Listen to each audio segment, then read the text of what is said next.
Dr. Gulfadif, Yeah, vitamin E was a few years back. It increases the mortality.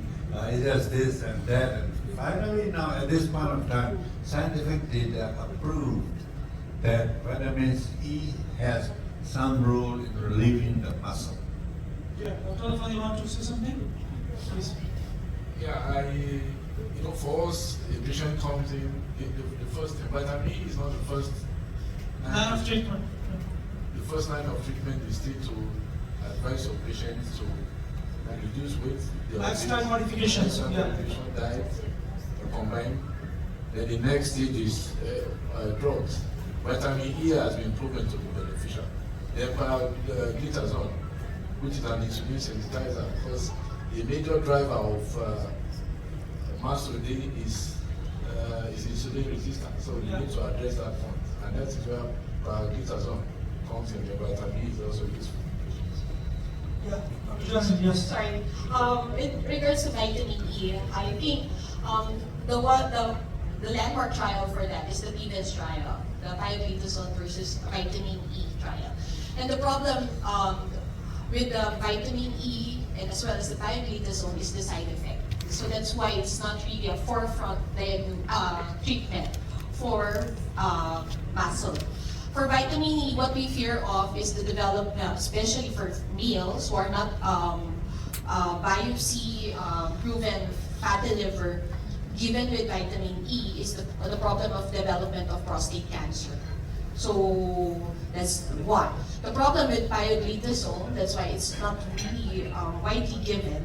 I think it's the weight gain side effect. And our goal is to have weight loss. So that's why I think the bio and the pioglitazone and the vitamin E is not really, unless it is biopsy proven fatty liver without diabetes. One statement. The new nomenclature for the muscle has developed, not for the sake of new nomenclature. It has some effects, some benefits given to those unidentified group, like a MET-ALD group. They will be included in the newer clinical trials, newer treatment, newer therapy. If you read in detail, you will find many interesting areas.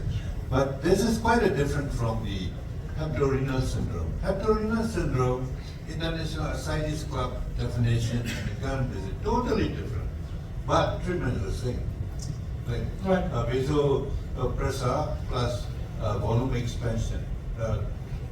But that is the difference between the new nomenclature in the SLD, steroid liver disease, has many, not only for the developing a new terms, it has some effect on the research, priority of the research, priority of benefits. That will be very useful, and more or less we have to accept it.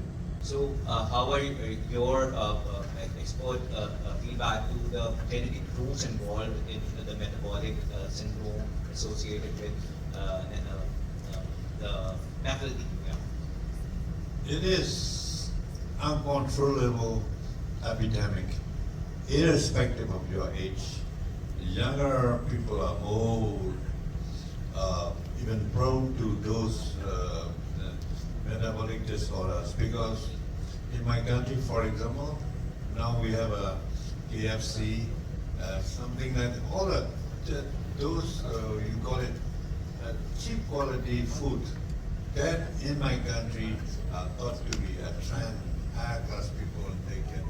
This kind of a change in the United States also, you have triple decker, you can even, and younger people, younger generation are affected. That is not unexpected. So it will affect, unless, like you said, there is a global control of the multi-sectorial control, not only the private sector, the government sector. And this is just a statement and ambition, which will never be able to materialize. So another important finding of our project, we have reported around 90% patients, out of those 1,800 patients, 90% patients are having at least minor depression, being gauged through PHQ-9 questionnaire. So that is again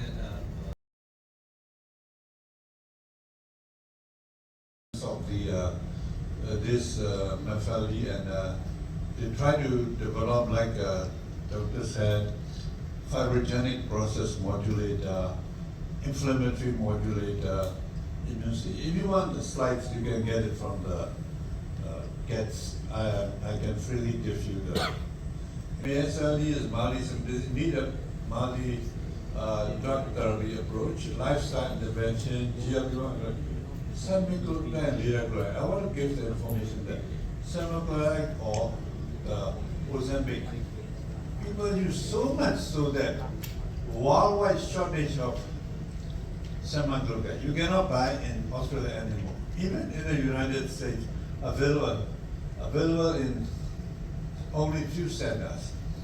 I'm sorry to say that obeticholic has been now outright rejected by the US FDA for the use in the fatty liver. The new drugs are also.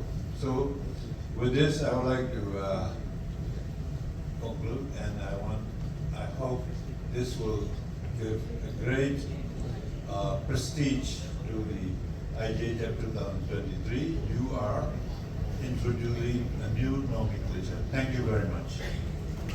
He's been having this fatty liver symposium. I was invited as speaker since 10, 15 years. That is the reason Asian Pacific clinicians, hepatologists are not included in that ranking. And the other thing is that although semaglutide is not approved for the muscle, it definitely has very significant weight reduction. So indirectly, weight reduction will definitely improve the muscle. So, and like you said, you have a SGLT receptor blocker on the way, and it should be very useful. So anyway, we have to finally either APASO, Latin America, so 3 societies have proposed, and we have to accept.